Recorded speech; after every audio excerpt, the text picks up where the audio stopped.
Hey, the acetone seems like it's at a pretty high level right now. Is anybody else noticing that? It definitely is. And the boundary layer is very sloping here, right? Low toward the coast and growing as you go to the mountains.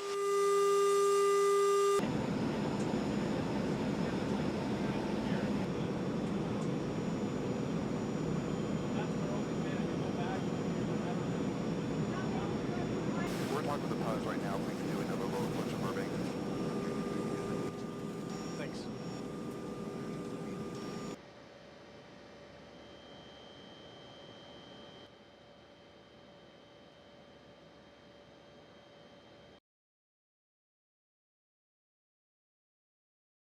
Yeah, the DC-8 provides a unique capability in that it's a large airplane, as you can see, so we can incorporate a lot of science instruments into the aircraft, which gives us the opportunity to collect a lot of measurements at the same time.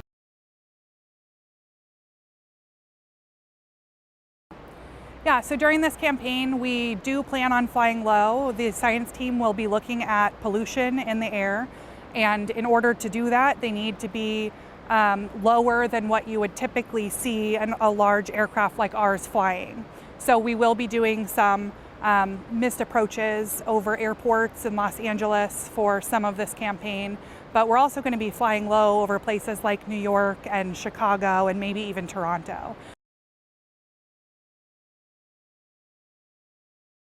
We will fly mostly low. That's where people live. That's the air that we breathe. It's also a meteorological reason. So during the day, the surface heats up and creates turbulence. And this turbulence mixes the pollution into an altitude of maybe up to a mile high, depending where you are, half a mile to a mile. So we want to fly in that layer. It's called the boundary layer. That's where all the pollution is trapped. So we're going to be spending most of our time in there, and then doing altitude profiles to see what the satellite sees, to see the whole column of the atmosphere as well, and combine those data from the column with what we get on the ground to get to questions like what are the emissions of whole urban areas, what is the chemistry of those emissions when they get transported down, what are people breathing downwind of the cities as well, not just in the city. So that's what we're trying to answer. And then we also look at particles. So they are called aerosols or fine dust, the different names for what we can measure here. But those are having very clear health impacts. If you breathe these small particles, they go down into your lungs and can get deposited there. And that can cause asthma and other health-related issues. So we measure those particles, how many they are, how large they are, and what their composition is. And also those particles, they have climate impacts as well. So they can reflect or absorb sunlight. So they do change the temperature of the atmosphere as well.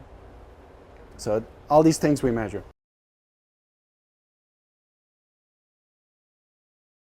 So we found in a study a couple years ago that volatile chemical products, so those are cleaning products, personal care products, inks, paints, all these type of things that you use in your regular day life, are emitting a lot of volatile organic compounds as well.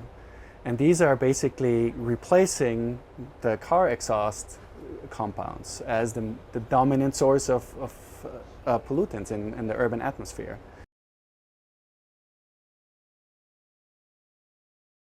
So these type of compounds are emitted where people live. Deodorant, for example, is one of them. So the more people there are, the more they use deodorants, the more they clean their houses and so on. So it's population density dependent. So we picked the largest and most densely populated cities.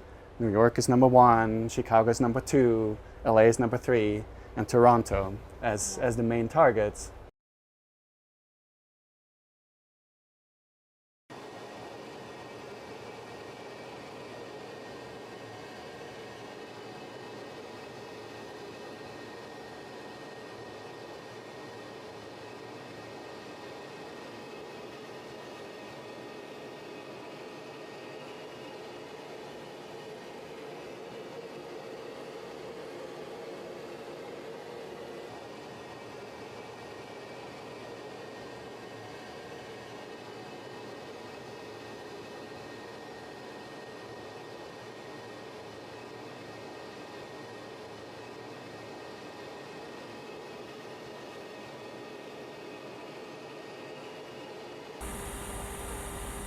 Okay, we're lined up with the runway at the moment. Yeah, we're descending out of 1,600 feet.